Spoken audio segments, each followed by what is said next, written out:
So what sort of things do you kind of think are important in life and things that you think are worth living for? I think people, the people that you love, yourself, your truth, your like health, but also, especially today, the environment, like things like we get this beautiful day for free. And sometimes we don't value as much as like the beauty that it is. Yeah, I think this is like, we must protect.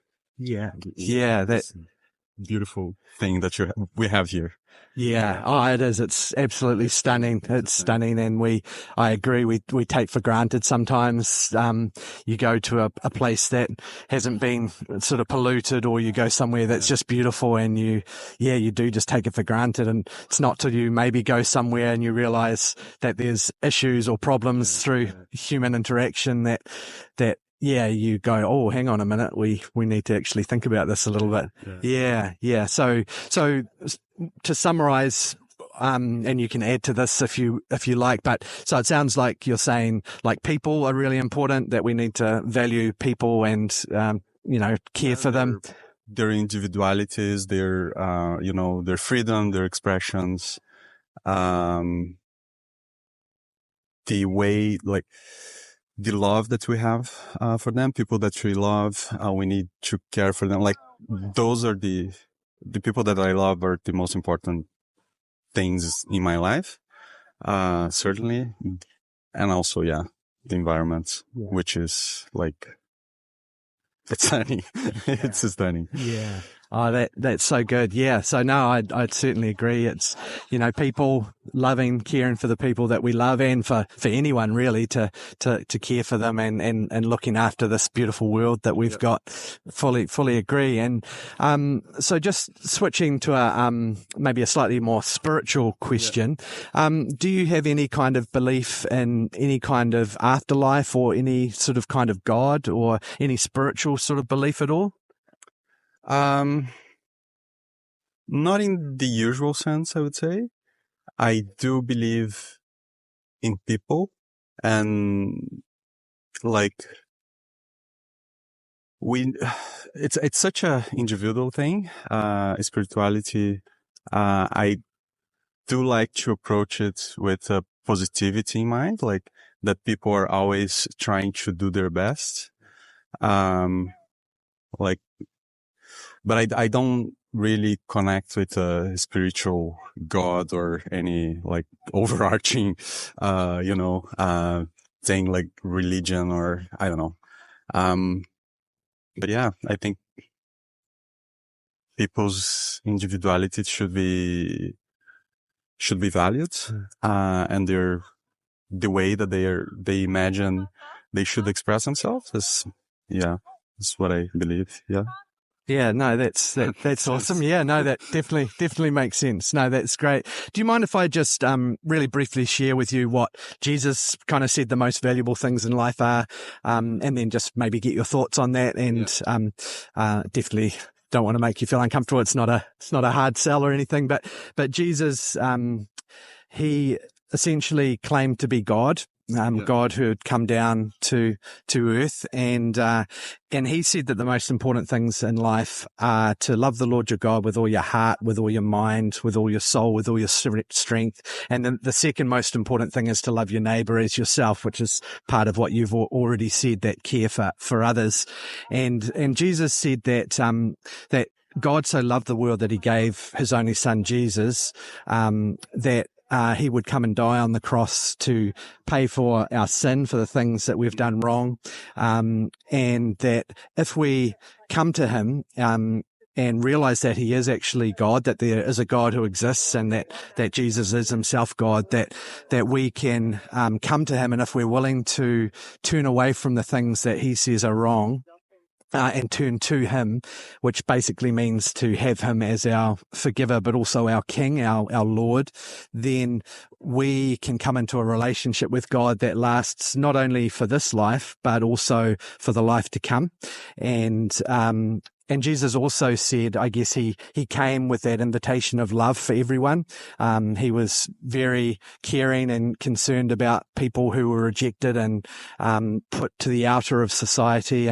But he came with that, I guess, that hand of love to encourage people to come to him. But he also shared the reality that he loves us enough that we all get the choice whether we want to spend eternity with him or eternity away from him. And that's where the idea of hell comes in, that Jesus said that if we reject his offer of salvation, if we refuse to come back to a right relationship with him where our sins have been forgiven and we are living in accordance to how he says we should live, then he will give us what we've asked for, which is to be away from him from eternity. And that's where the idea of hell comes from. It's a place of separation from God and a place of punishment for, I guess, our rebellion against God.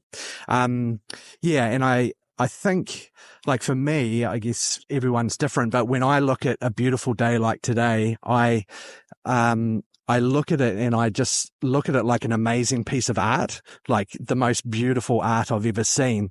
And in my mind, I think, well, if I see a beautiful piece of art in an art museum or something, even if I can't see the artist, I know that there was an artist. And in the same way, when I look at creation, I say, I just can't believe that all of this amazing beauty and design and intricacy came about just through chance. So I believe, therefore, that there, just like with a piece of art, there's an artist. With a building, there's a builder. With creation, there's a creator. Have you ever considered sort of whether or not there is much evidence around for the fact that there could be a creator being seen as there is creation? I had thoughts about that.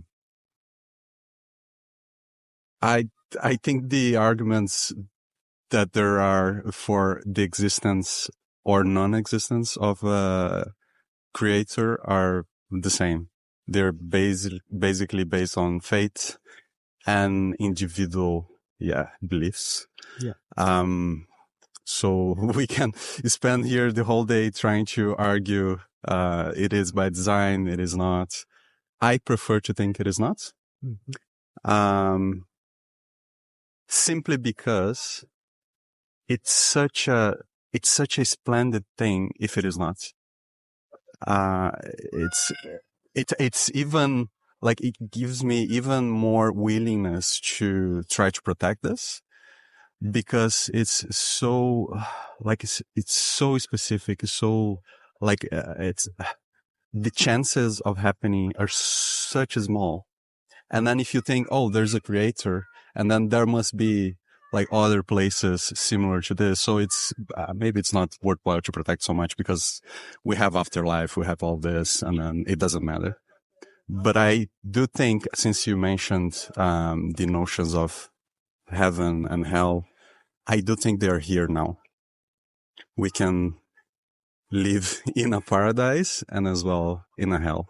Like, the hell can be in our minds. So yeah, I don't fully adhere to the idea of afterlife. I prefer to believe in people, and that our, like, the improvement of the world can be now, not after, right? Yeah, for sure. And there are definitely people out there who, I guess, think, oh, well, if we've got an afterlife, who cares about this planet? But I guess people who really love God, they love his planet too. They love his creation. And so I'm fully on board with you. I agree that we need to look after the world that God's given us. And I don't necessarily believe that just because I believe in an afterlife that makes me less concerned about this planet. But I hear what you're saying. I think there are some people who would think that. I appreciate your thoughts on that. And, I guess I just maybe just for a few more minutes, just drill down a little bit.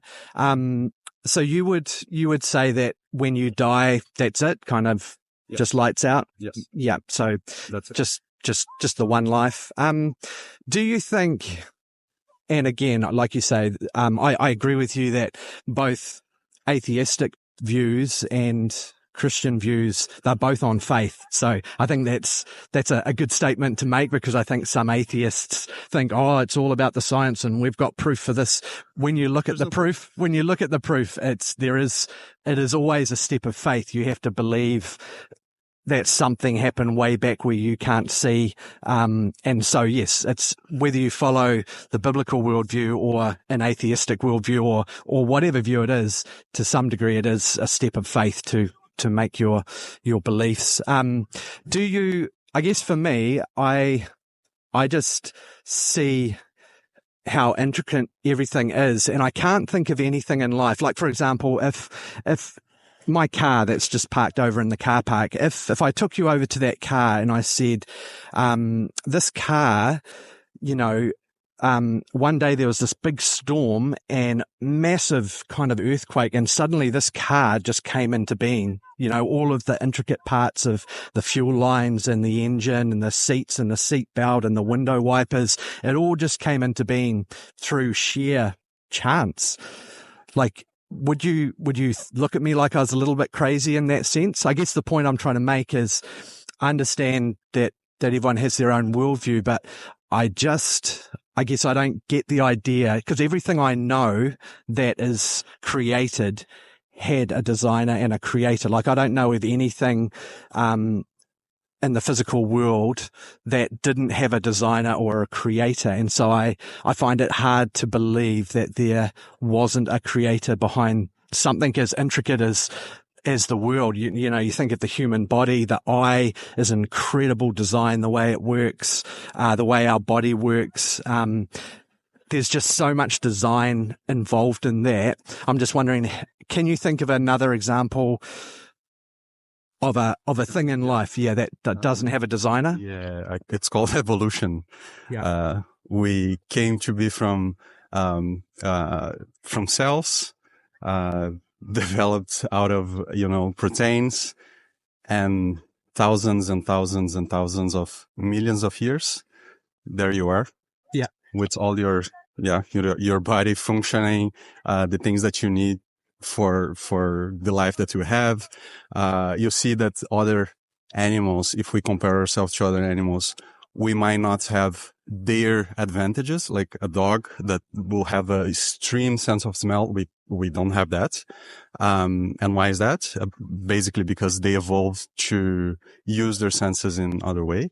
That's it. Yeah. Evolution. And can you point to something where there's actual proof that something has evolved, say from a primate, for example, to a human being? Like, is there some proof that you can point to for that, or is that more, again, a step of faith on your part? No, there's no step of faith on that. The proof is in many studies about about evolution, about how it's called, the science of populations, the bones that were found of primates, the relationships with them with us, are starting the genetic codification of those animals compared to ours. We share genetic codes with even mice. They're more than 95%, 98%. So yeah.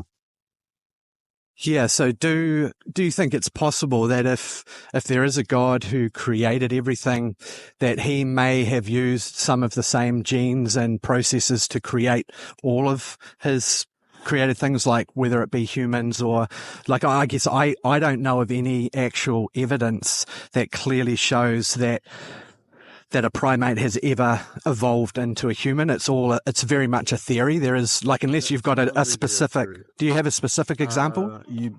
I do have examples, but I will have to follow up because I don't have them here. I'm not as well a specialist, but I'm sure if you go, for example, to University of Auckland and talk to an evolutionary professor, they will give you a whole bunch of things. Yeah. Out of my mind, I cannot, I don't, it's not my field of operation. I don't work with that. Yeah. But as far as I know from what the things that I study, yes, there are plenty of evidence. Yeah. Yeah. Yeah. And if you get time, I'd encourage you. There's a guy named Ray Comfort. If you Googled Ray Comfort and evolution, he actually goes to a lot of lecturers at universities and asks for their evidence. And when he presses them, they have no clear evidence. It's very much a step of faith. So there is information out there, but the actual evidence is very weak. And I guess from my point of view, if we're going to base our life on something that we're living for, I think we kind of owe it to, well, I know for myself, I think I owe it to myself to really know the answers to those kind of questions. Like if you're basing your worldview on evolution, do you think it's valid to really be able to prove that very strongly, or are you happy not to be able to do that? What's the point of proving something? Not sure if it is necessary. Like evolution is not, the study of evolution is not there to prove anything. It's just there. In my understanding, are the religious people that try to take that information and prove and disprove. And unfortunately, I don't see any evidence of that being disproved in a way that shows failure of the of the whole thing. Yeah, no, I hear you. But yeah, if you do remember the guy's name, Ray Comfort, evolution, if you Googled that, I think you'd be quite surprised at how weak the actual arguments for evolution are. Yeah, but that's all right. But no, that's fine. Yeah, no. And just one last question. Would you say that you believe that that the cosmos had was the Big Bang that brought everything into existence? Would you say you believe that? The Big Bang, as far as I understand, is one of the theories of the born of the universe. But I know as well there are others. This is the most used one, the most popular one, maybe. Yeah. So I guess, again, where I'm going with this is that most scientists do agree that that the Big Bang did actually happen. So that means that the universe had a beginning. And if the universe had a beginning, everything in the universe, time, space, and matter came into existence at the beginning. Before the beginning or the Big Bang, time, space, and matter didn't exist. Yep. So therefore, if time, space, and matter came into existence, what caused it to come into existence? Because whatever caused it has to be timeless, spaceless, and immaterial. So, for example, if you're saying that it started off with some cells and they converted to something else, well, those cells didn't exist before the Big Bang because all of those things had to come into existence. So I guess where I'm going with this is that I think God best explains the Big Bang in the sense that he is timeless, he is spaceless, and he is immaterial. So if there's a creation, there has to be something outside of creation that brought time, space, and matter into existence. And that's why, again, I think that God much better accounts for how the world and the universe or the cosmos came here than maybe some of the other theories. But I know we've gone on a little bit, so I'll let you have the final thought on that. But thank you so much for agreeing to talk to me. But yeah, do you have any thoughts on that idea really around with evolution, for example, that evolution depends on the fact that there had to be a building block to start with. But if the universe had a beginning, before that beginning, there was no time or space or matter. So yeah, does that make you think in any way that possibly the idea that God, who is timeless, spaceless, and immaterial, may be an explanation for how the world or the cosmos came about? It could be. I mean, as I said, it's just a matter of belief. Before, at the same time, it's very easy to just take the notion of God and say, look, if we don't understand this, then it's God. If we don't understand that, then it's God. It's always the same approach. And I think it might be a bit of a easy one. Like, we understand things so much better now, and they, as far as I know, don't involve God at all. And we're just answering things as we go because we evolve and, we become more aware of things, and then of all the science and history of science behind us. And just because so far we don't know what it was before the Big Bang, it doesn't it's not that just because of that it is God. It could be something else. We just don't understand yet. Yeah. No, that's great. And thank you so much for taking the time to talk to me. I really, really do appreciate it. And, and I think it's great that people can have worldviews that they believe passionately. And I guess my plea, and that's part of why I started this channel, was for me, like, I guess I've seen a number of people I know die. And if this life was all there was, that would be extremely sad in the sense that a lot of them died quite young. Yep.